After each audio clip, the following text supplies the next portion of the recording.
Hello friends, welcome back to my channel Travelwiser. Friends, তোমরা জানো কি আজ আমরা নবদ্বীপ ও তার আশেপাশের মন্দিরগুলির দর্শন করেছি।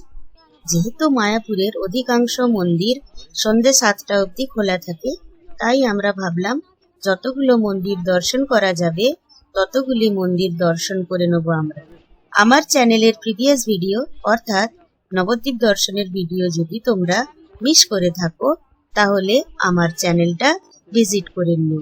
ভিডিওটা লাইক আর শেয়ার করো এবং আমার চ্যানেলটি সাবস্ক্রাইব জরুর করো। নবদ্বীপ থেকে মায়াপুর যাওয়ার জন্য জলঙ্গি নদী পার করতে হবে। নদী পার করার জন্য মোটর বোট অথবা লঞ্চে করে পার হতে হবে। লঞ্চের ভাড়া 10 টাকা এবং মোটর বোটের ভাড়া 5 টাকা পার পারসন।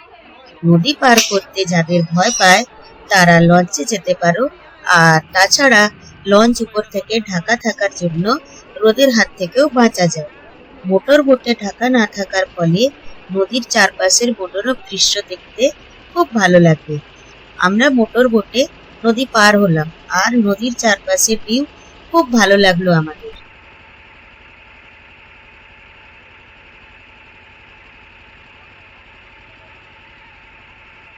ঘাট পার করার পরই এখানে নবদ্বীপের মতোই অনেক হোটেল আছে থাকার জন্য। এছাড়াও অনেক ধর্মশালা আছে থাকার জন্য। ইসকনের ইনফ্রাস্ট্রাকচার অনেক বড়, এখানেও তোমরা থাকার জন্য ভালো ভালো ধর্মশালা পেয়ে যাবে। যখন আমরা ইসকনে যাব তখন তোমাদেরকে কিছু ধর্মশালা দেখাবো। আমরা মায়াপুরের একটি হোটেলে স্টে করেছিলাম। এখানে 500 টাকা থেকে ভাড়া স্টার্টিং প্রাইস। আরো ভালো রুম নিতে হলে ভাড়া একটু বেশি পে করতে হবে। তোমরা তোমাদের বাজেটের অ্যাকর্ডিং রুম নিয়ে নিও। আমাদের হোটেল রুমটা দেখো, এই রকম, নট ব্যাড, বেশ পরিষ্কার পরিচ্ছন্ন আছে হোটেলটা।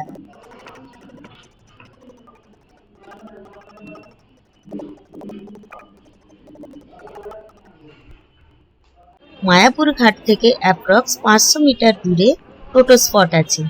আমরা ওখান থেকেই টোটো বুক করেছিলাম মায়াপুরের আশেপাশের মন্দিরগুলি দর্শন করার জন্য।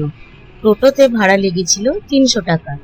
ভাড়া একটু বেশি বলে থাকে টোটোওয়ালারা, বাট তোমরা বার্গেনিং করলে ভাড়া কমও হতে পারে।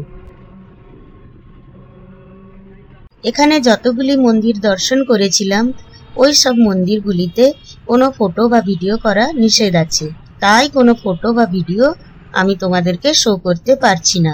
মন্দিরের বাইরে থেকে যে ফটোগুলি নিতে পেরেছি সেগুলোই তোমাদেরকে আমি শেয়ার করছি।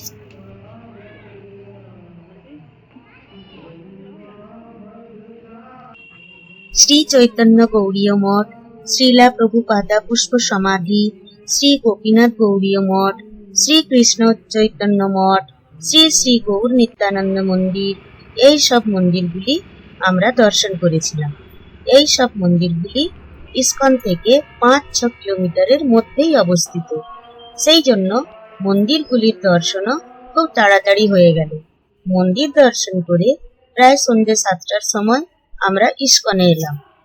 এটা ইসকনের মেন গেট। রাত্রিতেও এখানে ভক্তদের প্রচুর ভিড়, আর লাইট দিয়েও খুব সুন্দরভাবে সাজানো হয়েছে। মেন গেটের সামনে কাউন্টার্স আছে, এখান থেকে ইসকন রিলেটেড ইনফরমেশন পাওয়া যাবে। তাছাড়া কোথায় কোথায় কি কি আছে অ্যারো দেখে দেখে তোমরা ইসকনের ভেতরে দর্শন করতে পারো।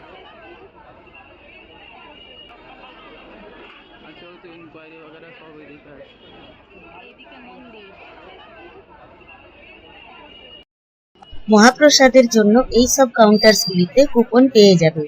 তোমরা চাইলে রেস্টুরেন্টেও খেতে পারো, এখানে পছন্দ মতো খাবার পেয়ে যাবে। আমরা ভাবলাম যে মায়াপুর এসেছি যখন মহাপ্রসাদ একবার হলেও গ্রহণ করব। মহাপ্রসাদ গ্রহণ করারও সকলের ভাগ্যে হয় না। আমি নিজেকে ধন্য মনে করব মহাপ্রসাদ গ্রহণ করব।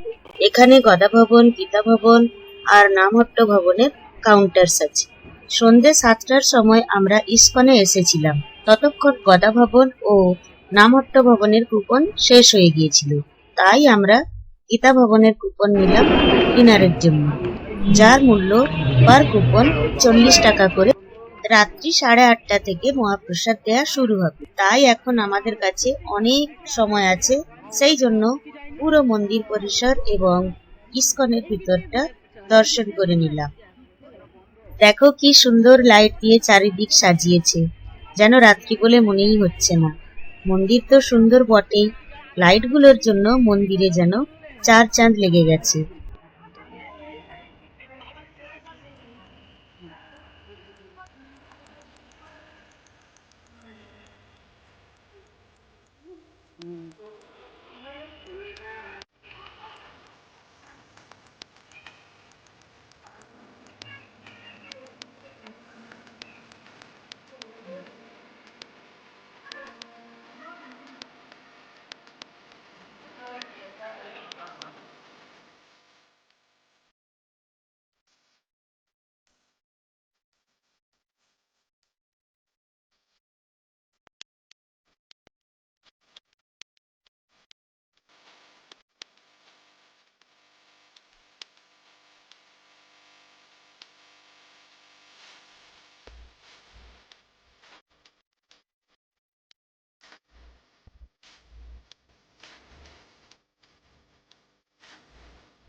সামনে দুটো কাউন্টার্স আছে, একটি জুতো চপ্পল রাখার জন্য ও আর একটি ক্যামেরা ফোন সাবমিট করার জন্য। জুতো রাখার জন্য ফ্রি, বাট পার ফোন রাখার জন্য 5 টাকা করে লাগবে। ইস্কন দর্শন আমাদের হয়ে গেছে, খুবই ভালো লেগেছে আমাদের। ইস্কনের ভিতরের কোনো ভিডিও বা ফটো দেখাতে পারবো না। এই এক্সপিরিয়েন্স করতে হলে তো তোমাদেরকে অবশ্যই এখানে আসতে হবে। ইস্কনের ভিতরে একটি আর্ট গ্যালারি আছে, যার এন্ট্রি ফিস 20 টাকা করে পার পার্সন লাগবে। এবার যাচ্ছি আমরা গীতা ভবনে ডিনার করতে। এই রাস্তাতেই আসে গদা ভবন ও নামহট্ট ভবন। এই ভবনগুলিতে সুন্দর লাইটিং করা হয়েছে। এই সব ভবন আসলে ধর্মশালা। তোমরা চাইলে এই সব ভবনেও স্বল্প মূল্যে রুম নিতে পারো থাকার জন্য।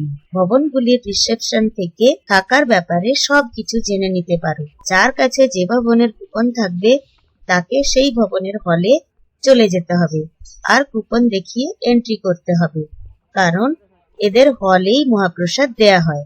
আমরা গীতা ভবনে এসে গেছি, জুতো রেখে হাত ধুয়ে বসে গেছি মহাপ্রসাদের জন্য। সিনিয়র সিটিজেনদের জন্য চেয়ার টেবিলের ব্যবস্থা আছে। পেট ভরে আনলিমিটেড খাবার দেন ভবনের সেবাদারেরা। এখানে ছিল ভাত, ডাল, রুটি, সিজনাল ভেজিটেবল আর একটা মিক্স ভেজের তরকারি।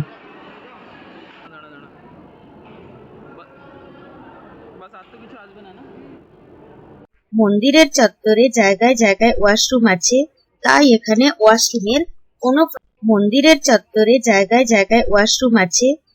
এখানে ওয়াশরুমের কোনো প্রবলেম হবে না। ইসকনের প্রিমিসেসে অনেক শপস আছে, এখানে গোপালের জিনিসপত্র, ড্রেসও পেয়ে যাবে। চাইলে তোমরা নিজের জন্য এবং বাড়ির লোকেদের জন্য এখান থেকে ড্রেস কিনতে পারো।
এবার আমরা হোটেলে যাব।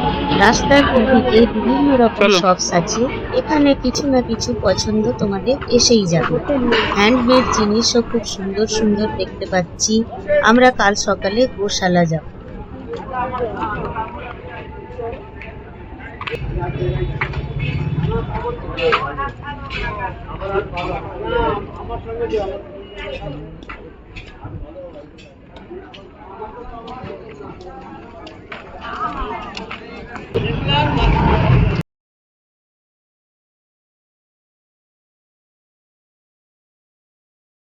ইসকনের প্রিমিসেস দিয়েই গোশালা যেতে হবে, তবুও তোমরা যাওয়ার সময় কাউকে একবার জিজ্ঞাসা করে নিও, কারণ গোশালা অনেকটাই দূরে আছে, রাস্তাটা ভুল হয়ে যেতে পারে। এটা গৌরাঙ্গ কুটির, এখানেও তোমরা থাকতে পারো, তবে অন্য ভবনের মতো এটা পাকা বাড়ি নয়, এটি মাটি ও বাঁশ দিয়ে তৈরি কুটির। এখানেও রিসেপশন থেকে তোমরা থাকার ব্যাপারে পুরো ইনফরমেশন পেয়ে যাবে। গোশালাতে প্রচুর গরু আছে, এদের থাকা ও খাওয়ার খুব ভালো বন্দোবস্ত করা হয়েছে।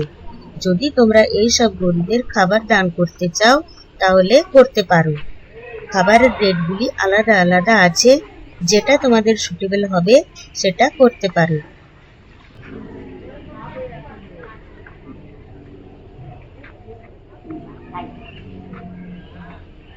ଆଉ ଟେକା ଉପରକୁ ହାତଟା ହଁ ହାତ ବଢି ଦବନି, ଆଙ୍ଗୁଳି ଦବନି। ହଁ ଆଉ ଗୋଟେ ସେଠି ଗାଈ ଆଉ ତାକୁ ହଁ ବସ୍ ପଳେଇ ଆସ।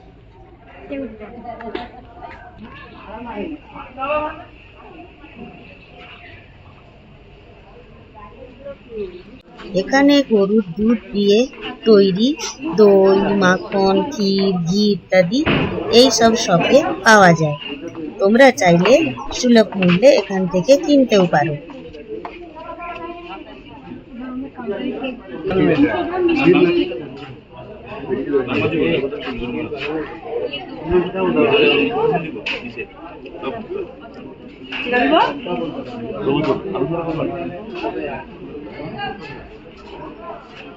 এবার আমরা বাড়ি যাব।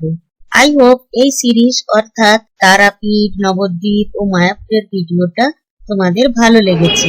ফ্রেন্ডস, ভিডিওটা লাইক আর শেয়ার করুন, আমার চ্যানেলটা প্লিজ সাবস্ক্রাইব করুন। যদি ভিডিও রিলেটেড কোনো কোয়ারি থাকে তো তোমরা কমেন্ট সেকশনে কমেন্ট করতে পারো, তোমরা রিপ্লাই অবশ্যই পেয়ে যাবে। Thanks for watching. গোশালা থেকে ফেরার সময় দেখলাম সবাই মিলে কীর্তন করছে। সকাল সকাল কীর্তন দেখতে পেলাম, আর কি চাই, সত্যি বলছি, ধন্য এ জীবন।